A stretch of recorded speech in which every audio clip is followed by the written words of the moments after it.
It's Tuesday, people, which means we've got more useless facts that you're not going to use. The trick to sweating onions successfully is to add salt early on. So here's the deal. Sweating versus sauteing or caramelizing or searing is to cook them slowly in their own juices. When we sweat something, we cook it thoroughly so that it has really very little texture left, but it has no color.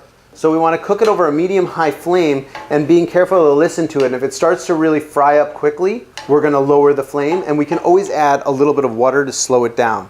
The salt at this stage will actually draw the moisture out of the onions and help them to sweat or to cook in their own liquid. So if I wanted to get color on the onions, I would never add salt until the end when they're fully browned and cooked. If I don't want any color, I add the salt right at the beginning. A few moments later. Our onions